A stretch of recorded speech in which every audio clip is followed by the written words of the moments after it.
mais violence bi nga gis Clédor pour yow violence su ay sénégalais yu mer dong la. mais ñëpp gis nañu loolu ay sénégalais yu mer la ay sénégalais yu xiif la ay sénégalais yu sonn la ay sénégalais yu mer ngir injustice la loolu lañ fi gis nañ fi ay xale 12 ans yu manifester ay xale 17 ans yu manifester. mais est-ce que loolu du manipulation. ban manipulation. ay xale yu am 12 ans gis nga dafa am lu ñuy wax gis nga mouvement de masse boo ci gisee ay mineurs rek xamal ni kenn mënu ko téye gis nga 2011 bi Ablaye Wade di daanu xale yu tuuti yi ñoo jaxase dëkk bi parce que ñooñu ils sont insouciants ñooñu boo leen gisee ci manifestation xamal ni cette situation elle est incontrôlable parce que bu dee ay responsable sax ñoom dañuy poser ay actes réfléchis mais bu dee ay xale ñoom seen xalaat ak seen gëm-gëm lañuy xale yi ñooy vivre li gën a metti ci kër gi ñoom ñooy dem école te du ñu ndékki ñoom ñooy dem école di dox parce que amuñu paas ñoom ñooy gis seen parents yi amuñu lu ñu leen taajal ñu lekk donc ñooñu dañuy gis une opulence une injustice boo xam ne bés bu ñu génnee ci mbedd mi kenn mënu leen téye donc loolu mënuñu ko tuddee terroriste parce que président de la République ak ministre de l'Intérieur ak ministre de la Justice bokkuñu sax li ñuy wax Félix Antoine bi ñuy séntu apaisement ci Macky Sall naan Macky war na wax ñu ni Antoine Diome mooy wax alors il prend des airs menaçants naan day menacer Sénégalais yi il a jeté l'huile sur le feu mais président Macky Sall à sa suite bi mu génnee lan la wax j'ai compris le mal vivre des Sénégalais waxul terroriste de waxul force étrangère de waxul force occulte de comme ministre de l'Intérieur ak ministre des Affaires étrangères ak ministre de la Justice il a pris le contre-pied. te il a ñooñu tamit dañoo bokk ci gouvernement. parce que nekkul une stratégie. mais boo xam ne nii. loolu warul am stratégie ñu koy lire sous l'angle de la contradiction mais est-ce que nekkul tamit une question de stratégie boo xam ni ñii dañuy axer seen communication ci lii les ministres de l'Intérieur des Affaires étrangères wala de la Justice ñu axer seen communication ci lii ci information yi am moom le président de la République ñu nekk dans un contexte boo xam ne ni le climat social est tendu mu ñëw pour apaiser est-ce que contradiction mën na am foofu. monsieur Diallo gis nga dëgg soxlawul stratégie pour wax dëgg soxlawul stratégie dëgg c'est direct pourquoi kii war a defee nii kii war a tirer dans ce sens kii loolu du dëgg le président il a dit j'ai compris le mal vivre des jeunes j'ai entendu le message de la jeunesse donc moom xam na ni ñi def dégâts yi mais c'est la jeunesse et yéen fi jël ngeen image yi yéen filmé wu leen benn terroriste gisu leen kenn benn manifestant bu yor arme de guerre loolu benn nit boo xam ne da doon cambrioler benn magasin Auchan di forcer serrure bi avec un pistolet jeex na donc mais gis nañu force de l'ordre yi di tirer à bout portant di rey ay nit seen ñëpp di ko gis identifier ko mais il faut qu'on regarde la vérité en face gis nañu fii publiquement préfet bi mu nee nañu chargé journaliste yi bi mu demee TFM da ko weddi on lui a mis la vidéo j'ai eu honte donc ñooñu est-ce que ñooñu dañuy wax dëgg il a dit qu'on a réquisitionné des véhicules de l'administration pour ces nervis là ñu ñuy wax force de sécurité supplétif ay nervis la ñu ñëpp gis ay ñoo xam ne dañoo entraîné ba daw sax mënuñu ko dañoo ngand ba daw sax mënuñu ko yore ay yet ay jaasi police du yor jaasi du yor yet force de sécurité amul jaasi amul yet ay voitures banalisées ay voitures du ministère de l'éducation nationale donc mais le ministère de l'éducation weddi na ko mënu ko weddi bu ko neexee mu weddi ko parce que si beneen contexte bu wuteeg bi non du benn contexte c'est des images live c'est des images qu'on a pris en temps réel dans une scène donc ñooñu ils n'ont pas honte de nous mentir ñoom ragaluñu fen parce que mais le préfet nee na waxul ñu chargé journalistes yi on a dû lui mettre la vidéo ah léegi véhicule ministère nee na c'est pas ces véhicules alors que préfet nee na ñoom dañu réquisitionner ay véhicules ñooñu c'est des nervis man nee naa la Mabey Niang ak Pape Gorgui Ndong ñoom ñooy responsable ñooy commandeur ñooy commanditaire les marrons du feu lépp lu ñu fi def Pape Gorgui Ndong ak Mabey Niang ñooy responsable Barthélémy Diaz dégg ngeen ko mu accuser le parti socialiste d'avoir aussi recruté des nervis te xàmmee na leen parce que nee na gis na ay oto am na ay images ay oto yu ay pick-up yu nekk biir parti socialiste jëlee fa départ sol ay nervis et il a cité quelqu'un où est le procureur où sont les enquêteurs pourquoi duñu lijjanti loolu ñun ñu ñuy jàpp di dem di fekk Assane Diouf di dajji buntu këram di ko jël manu militari gii boo xam ne dafa génn guddi dox soxlaam ñu jëm jàpp ko di ko accuser ay organisation de mouvement insurrectionnel ay invention yoo xam ni ça fait honte ça fait honte moo tax Guy il a craqué il a dit devant le doyen des juges que c'est un mensonge d'État doyen dafa tiit ni maître Moussa Sarr avocat Guy mais vous le laissez dire ça l'avocat surenchérit mais il a raison il ne s'adresse pas à vous il s'adresse à la justice à l'État c'est un mensonge d'État l'avocat réitère que c'est un mensonge d'État Guy looloo tax ñu sonal ko kaso parce que bi muy wàcc yëpp dafa doon yooxu énervé qu'il était. da doon résister daal comme ñeneen. non résister wul dafa doon wone. dafa non c'est son indignation. non c'est-à-dire yow police amul sax lu mu police li mu bind dañ ko teg fële ba noppi inventé yeneen qualification il a dit que c'est une justice couchée da ko yooxu ba mu wàcc moo tax ñu mettre ko dans des conditions difficiles mu xeex ba amaat des conditions normales parce que mais c'est surprenant koo xam ni dem dox sa soxla ñu ñëw di la koleel ay motifs alors que nervi yaa ngi leen di gis alkaati yi rey nit ñi gis nañ leen filmer nañ leen y a aucune enquête y a rien du tout on s'acharne sur nous moom moo tax bi ñuy négocier par l'entremise du xalif bi nga xam ne maa ngi koy gërëm au passage mais le premier point c'est la libération de tout le monde surtout que nous ñi nga xam ne fekkee wuñu yéeguñu tinuñu ñu naan ay arrestation préventive bëgg ko wekk ci benn audio bidon ci ay polémique loo xam ne dafa war a basé wu ci ay faits nga criminaliser un dossier sur des bases aussi légères aussi mensongères aussi loolu c'est pas acceptable. Ousmane Tounkara mi nekk États-Unis sànq yaa ngi koy junj moom daanaka lañ doon toppee Assane Diouf lañ ko boole woon si États-Unis moom lañ ko boolee waaye moom ba léegi nii waxaguñ ndax day ñoom du ñëw cas Ousmane Tounkara aussi moom tamit mu yëkk ay kàddu yoo xam jàppee nañ ko ay menaces ak yeneen kàddu yoo xam dañ jàpp ne ñu ëpp la si ñi nga xam te nii ñoom ñoo koy ngaañ. waaw léegi xam nga état du Sénégal leer na ñëpp ni dafa fenal Assane Diouf bi ñu koy traité de terroriste ba mettre en insécurité vie am au point de vue bakken tàggale kook njabootam ak soxnaam parce que dañ ko rapatrier indi ko fii Sénégal mënagul dem donc lor googu tegu ci kawam ba américains yi xam ni li ñu leen wax dara du ci dëgg ba ambassadeur bi fa nekk ñu relever ko mooy ki yor CNRA tey loolu lu leer ñëpp la léegi ci kaaw Ousmane Tounkara man awma élément d'information yëpp mais fore naa ci weewu bëy ni américains yi disqualifié nañu l'accusation de terrorisme loolu bu fekkee ni am na loolu américains yi ci boppam ñoo weddi teesu gouvernement du Sénégal gouvernement du Sénégal lu mu mën a toppee Ousmane Tounkara mooy ay menaces loolu nit ñi dégg nañ ko mais quant à terrorisme loolu il faut nga indi lu leer parce que y a eu le cas Assane Diouf kon nguur dafa war a jommale boppam ay naataangoom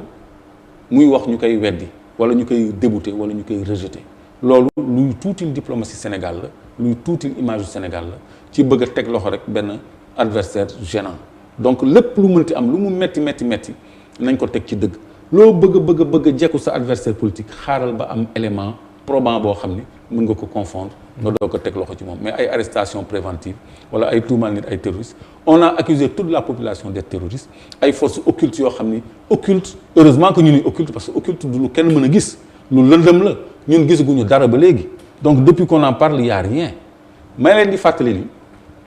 gouvernement du Sénégal ñoo introduire fii ay terroristes yu jógee Guantanamo en 2018 deux Libyens yoo xam ne dañ leen détenir pendant 12 ans à la base de Guantanamo ñoom la Abdoulaye Daouda Diallo indi fii ak Macky Sall ñoom ñaar di ñu leen présenter comme des gens clean alors que c'est des gens qui ont été arrêtés dans les montagnes de Tora Bora montagnes yooyu fa la sniper yi ngi rey armée américaine ba nekk nga xam ne foofu ñoom ñemewu fa sax xant ñaari combattants yooyu kenn ki dañ ko blessé sur le théâtre d'opération à la jambe dafa infirme ñooñu lañ fi indi jël leen en charge jox leen ay këyit loger leen jël te Libye sax nanguwul woon ñoom ñu ñëw fa donc ci jamonoy Obama loolu état du Sénégal def na ko ay terroristes ñoom la ñu dugal fii naturaliser leen jox leen ay papiers loolu je crois que ñëpp ñu ngi ciy fàttaliku ñu ngi koy fàttaliku defoon naa ci benn article boo xam ne dinaa ko réactualiser ci benn journal fàttaliwaat loolu parce que lu ama am solo la kon loolu ñun ci état Sénégal lañ ko gis mais gisuñu ko ci jeunesse du Sénégal wala ci askanu Sénégal c'est une révolution boo xam ne war nañ ci interpréter ay signes nag parce que maa ngi ñaawlu sànq justice bi nga xam ne day jël ay citoyens di leen teg ay tuuma pour denc leen ci biir manifestation yi am na loo xam ne dégguma kenn décrypté ko ci plateau yi muy 5 tribunaux yoo xam ne dañ leen saccagé dans l'ensemble du territoire loolu c'est un message à l'endroit de la justice parce que loolu mooy wane ni askan wi dafa am problème ak justice am loolu du terrorisme terroriste du attaquer ay tribunaux terroriste du attaquer ay marché ak ay station d'essence terrorisme système lay attaquer donc loolu message bu ñu war a décrypter la te gis ngeen démb xaw ma bërki démb le front de résistance nationale bi muy wax ak émissaire u xalif bi bokk na ci point yi mu exiger la démission du procureur de la République et du doyen des juges kon toujours la justice est interpellée maa ngi dégg léegi le procureur Aliou Ndao bi may ñëw muy wax ni bi nekkoon CREI il a fait une déclaration tout de suite pour dire que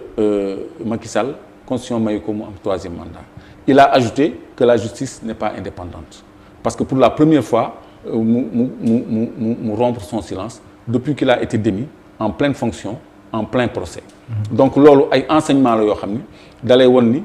la justice a mal et se trouve dans un malaise. Clédor mbir mi yaa ngi ko suivre bi nga nekkee ca kaso mais ndax xalaatoon nga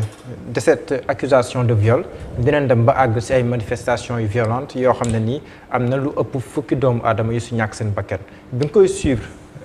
si sa télévision.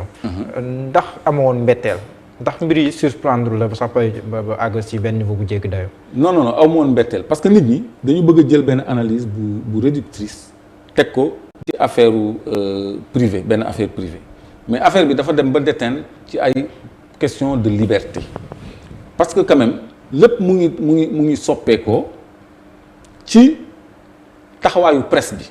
parce que presse bi dafa relayer ce qui s'est passé sur le terrain jour bi nga xam ne Ousmane Sonko mu ngi doon dem di wuyu ji mu dem ba am fu mu àgg ñu ni ko jaaral nii mu ni foofu Sel Mermoz mu ni moom du jaar corniche parce que y a des nervis qui l'attendent ça a été prouvé après ñu ragal aussi mu jaar université di ragal ay trouble donc mu am statu quo mu toog ci otoom foofu en direct ñu accusé ko de trouble à l'ordre public participation à une manifestation non autorisée ñu dégg préfet naan nañu wut mandat d'amener soit mu dellu ci këram ñu indil ko mandat d'amener placé ko en garde à vue audio yi son bi ñëpp di ko dégg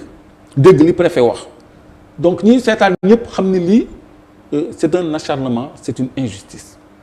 parce que ki nga xam ne mu ngi jóg di wuyu ji yow nga bloqué ko obstrué ko génne ay char génne ay gendarme ay hommes en casque en tenue d'apparat wa ay GIGN ay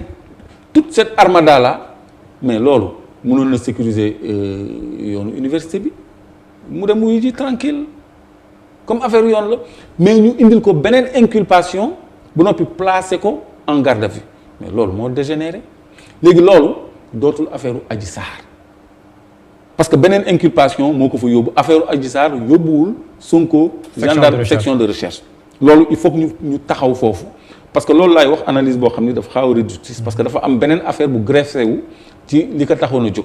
donc loolu nag moo yëkkati nit ñi ñu ni kon kii acharnement dafa am ci moom am na leneen lu ciy ñuul parce que du affaire privée bi rek parce que pourquoi ñu ñëw collé ko beneen motif bay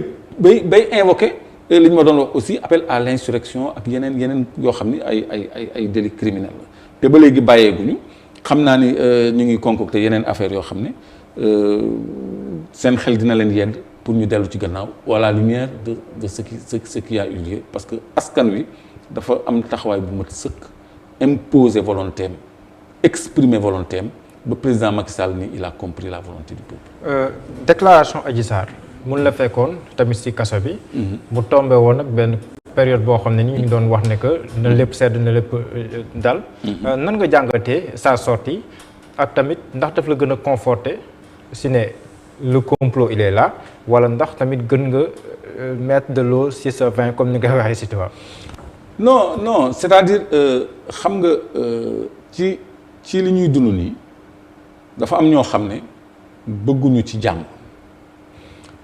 gis nañu ñaari parti yi mayantewuñu dara donc sortie boobu dafa ñëw ci benn contexte d'apaisement donc xëy na am na ñoo xam ne nekkuñu ci dynamique gu apaisement donc man noonu laa koy lire parce que pour un dossier judiciaire suñu demee ba am besoin régler ko sur la place publique sa avocat di la préparer ay notes ngay kii defar sa look et tout préparer bon on sentait que c'était pas très naturel donc lu mel noonu bu leen ko jaralee ça veut dire que il y a une conquête de l'opinion bëgg nañu ku nekk bëgg na askan wi jox la nopp askan wi jox la dëgg alors que affaire bi ci yoon la dëgg la ñu waroon séentoo dëgg et non ci ay communication ak ay médias surtout que benn partie bi dañ ko mettre sous contrôle judiciaire muy Ousmane Sonko donc amul droit prononcé wu ci fond dossier bi qu'elle est pas sous contrôle judiciaire donc avocat am encadré na ko moom mu def communication mais de toute façon affaire bi jeexagul on va voir fu wànnante di mujjee ak ay gëtam mais de toute façon c'est pas sur les plateaux ou c'est pas l'opinion qui va juger c'est la justice qui va trancher. mais dans le justice boobu fu mu nekk nii li mu wax yow. est-ce que justice boobu fu mu nekk nii procureur Aliou Ndao wax na ak ñoom sànq jeté na un pavé dans la mare judiciaire vraiment tout à l'heure et kooku c'est un doyen formé na ñu bëri jaar nañ ci loxoom c'est un homme respectable c'est un homme intègre c'est un homme droit et je crois que il a pris ses responsabilités pour parler. si Adji Sarr li mu wax ndax am na ay ponk yoo xam te ni yéen na la si. non parce que man mënuma def sama opinion ci koo xam ne dañ ko formaté pour muy communiquer parce que dafa bëri ay incohérences yoo xam ni détails yooyu je crois que man duma ci sax dugg man daal maa ngi xaar yoon leeral parce que supputation ci loo xam ne mu ngi ci yoon loolu am jot la parce que Sénégal am na lu gën a lu ñu gën a ñor lu ñu war a waxtaanee ci li fi xew récemment comme les morts là qu'on doit élucider comme les points qu'on a posés pour ñu respecter démocratie pour ndaw yi ñu jox leen seen carte ñu voter pour manifestation yi ñu autoriser ko pour ñu dindi arrêté Ousmane Ngom et cetera respecter calendrier républicain leeral troisième mandat bi nga xam ni président Macky Sall amu ci droit en aucun cas loolu procureur Aliou Ndao wax na ko parce que ñëpp dañu daw seen responsabilité ci yooyu la ñu war a gën a concentrer que ci ay commérage wala ay faits divers wala. yow ba léegi yaa ngi gëm ne complot la. mais loolu encore une fois yoon moo koy leeral parce que man sama gëm-gëm c'est pas le plus important parce que dossier boo xam ni dañu ni c'est entre deux personnes yow ngay génne ay chars de combat préfet nekk au téléphone avec le ministre de l'intérieur tout le long du trajet di jot ay instructions ba dem indi beneen affaire dans l'affaire ay appel à l'insurrection participation à manifestation et puis ay tuuma yoo xam ni du dëgg ñëpp dañuy xam ni ñii li ñuy wax ay sos la mais loolu c'est révoltant loolu donc on a du mal à évacuer en nous le sentiment que c'est un complot et un acharnement contre un adversaire politique léegi on parle de Casamance de rebelles de terrorisme de forces occultes on prend tout pour créer un dossier donc loolu nit ñi nag ndaw yi ñoo taxaw ni loolu dañ koy bañ. mais gis nañ tamit si biir crise bi dafa am ay débat yoo xam ne daanu ko sax tenir sur la place publique yoo xam ne dafa commencé jóg yaa ngi koy wax mbirum ethnicisme am na ay cadres yoo xam te ni dégg nañ ko si Casamance tamit ni nga ko siy waxee mu mel ni d'une part ou de l'autre am na nu nga ko siy jéem a mettre au devant de la scène si noo xam ne ni amaana day menacer la stabilité du pays. loolu tamit nan nga koy jàngate. waaw dama bëgg rek nga préciser sa question pour wax ma ban côté nga déggee discours ethnicisme yooyu ban quand nga déggee discours yooyu s'il te plaît.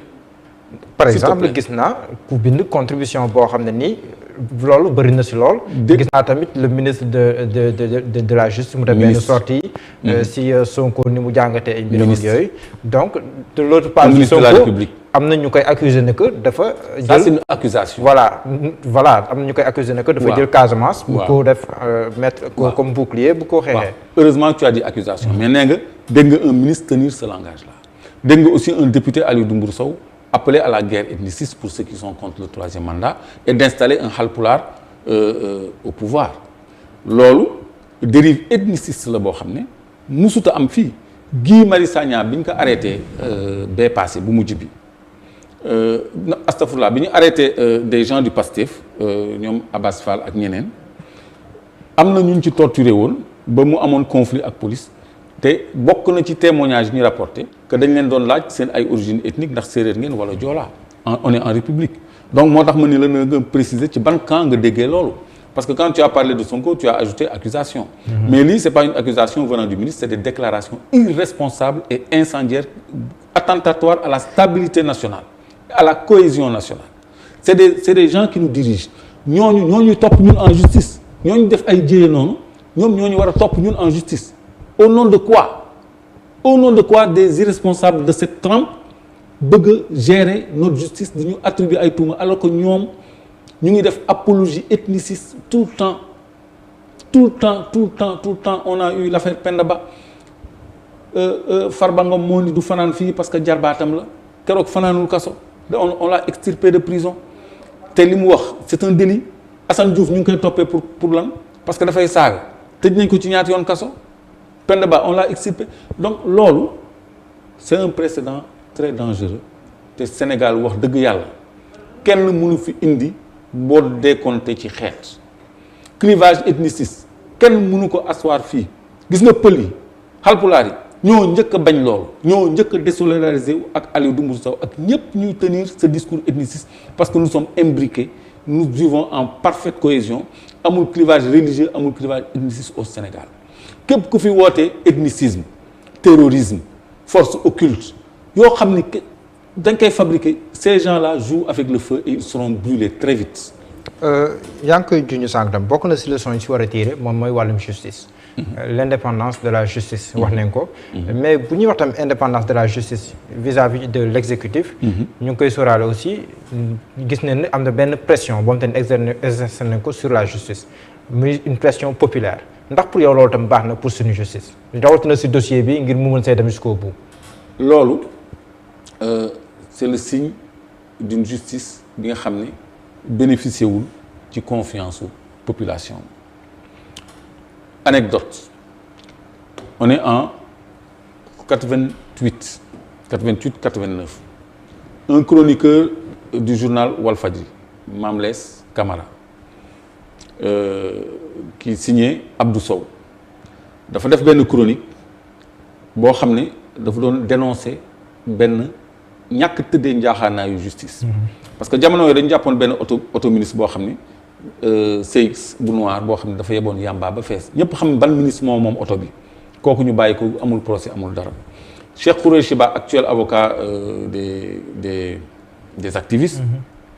alors directeur de publication d'un journal indépendant Sopi publié woon ay résultats d'élection yoo xam ne dëppoowul ak résultats officiels yi ñu publié pour ces publications là ñu yóbbu ko kaso Mame Less Camara bind benn chronique nit ci institution judiciaire dañ ko disqualifié dama koy bañ wax ci français parce que l'émission est en wolof.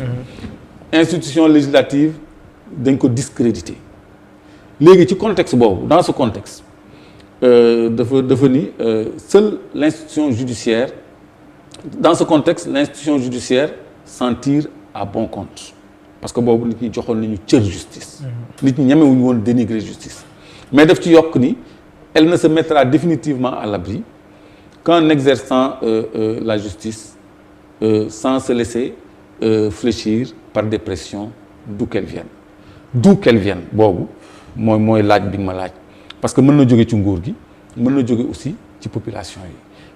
yi bu ñu tegee pression ci justice c'est parce que dañ ko ñàkk wul encore une fois 5 tribunaux ont été saccagés te xëy na bu accalmie ñëwutoon yeneen tribunaux dinañ leen jël comme cible parce que c'est l'expression du mécontentement des justiciables par rapport à la justice. D'accord. C'est une forme de pression dont la justice doit prendre acte. moo tax UMS ak Souleymane Teliko nee nañu ils ont tenu un atelier pour dire écoute pour insister sur l'impartialité des juges ça c'est comme s'ils disent que les juges y en a qui sont partiaux l'indépendance de la justice c'est revenu la restructuration du Conseil supérieur de la magistrature et de l'administration de la carrière des juges est revenu sur la table et à sa suite le procureur Aliou Ndao c'est pas un fait anodin a parlé aujourd'hui des problèmes de la justice donc loolu pression la boo xam ni aussi dafay lier juste actuellement dans la justice il y a un clivage les étudiants là li yéexal seen libération c'est parce que il y a des juges qui veulent pas prendre ces dossiers qu'on veut les faire évacuer à la va-vite donc parce que ñoom am nañu seen ay juges yoo xam ne ñoom ñoo leen di defal li ñu bëgg ay doyens des juges yi nga xam ne ñu ngi réclamer seen démission par exemple donc moo tax nit ñi dañu war justice dafa war a restaurer confiance entre ñun les justiciables ak ñoom